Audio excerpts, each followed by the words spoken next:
अस्सलाम वालेकुम रहमतुल्लाहि व बरकातुहू। तो लास्ट एपिसोड में हमने देखा था कि फरिश्ते मरियम अलैहिस्सलाम के पास वही लेकर आए हैं और उन्होंने उनको कहा कि अल्लाह आपको एक लड़के की बशारत देता है जिसका नाम मसीह इब्न मरियम होगा। अल्लाह के मुअज़्ज़ज़ और मुक़र्रब बंदों में शुमार किया जाएगा,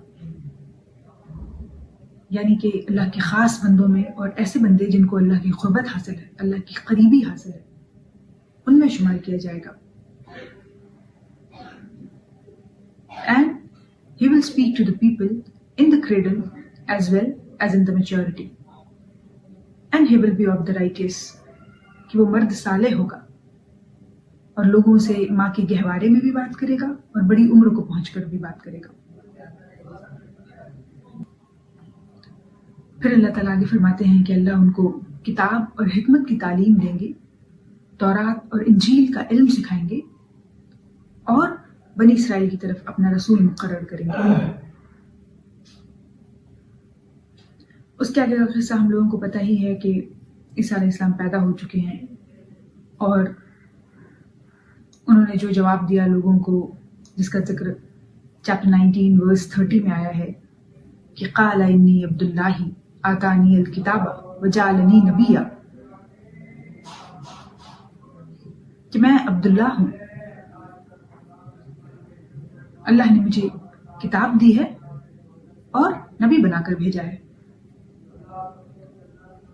फिर जो डिस्प्यूट क्रिश्चियंस में है, जो कि उस दौर के क्रिश्चियंस और इनफैक्ट आज के दौर के भी क्रिश्चियंस मानते हैं कि ईसा अलैहिस्सलाम अब्दुल्ला नहीं बल्कि नौजुबिल्लाह इब्नुल्लाह है, यानी कि he is not actually the servant of God but the son of God.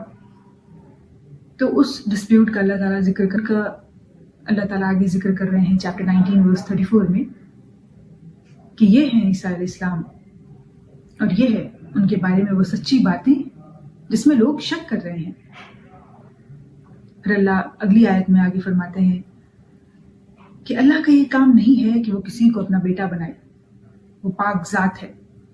वो जब किसी काम के होने का हुक्म फरमाता है तो बस कहता है कि हो जा, और वो हो जाता है। उसके बाद चैप्टर 3 वर्स 49 में आया है कि जब ईसा अलैहिस्सलाम रसूल बनके बनी इसराइल के पास पहुंचे तो उन्होंने उनसे कहा कि मैं तुम्हारे रब की तरफ से तुम्हारे पास निशानी लेकर आया हूं। मैं तुम्हारे सामने मिट्टी से बर्ड बनाता हूं और जब उसमें फूंक मारता हूं तो वो अल्लाह के हुक्म से एक्चुअल बर्ड बन जाता है। And I cure the blind and the leper and give life to the dead by the permission of Allah. और मैं तुम्हें बताता हूं कि तुम क्या कुछ खा कर आए हो और क्या कुछ तुमने अपने घरों में छोड़ रखा है। फिर वो आगे फरमाते हैं कि इसमें तुम्हारे लिए निशानी है अगर तुम ईमान लाने वाले हो। ईसा अलैहिस्सलाम आगे फरमाते हैं कि मैं उस तालीम और हिदायत की तस्दीक करने वाला बनकर आया हूं जो तौरात में इस वक्त मेरे जमाने में मौजूद है, यानी कि मैं कोई नया दीन लेकर नहीं आया हूं, बल्कि मैं तो उसी तालीम को और उसी हिदायत को वेरीफाई करने आया हूं जो कि खुदा के पैगंबर मुझसे पहले ला चुके हैं। हमें पता है कि मूसा अलैहिस्सलाम पे तौरात नाजिल हुई थी, तो इसी बात का जिक्र वो कर रहे हैं। फिर ईसा अलैहिस्सलाम आगे फरमाते हैं कि और मैं इसलिए आया हूं कि तुम पर बाज उन चीजों को हलाल कर दूं जो तुम पर हराम कर दी गई हैं।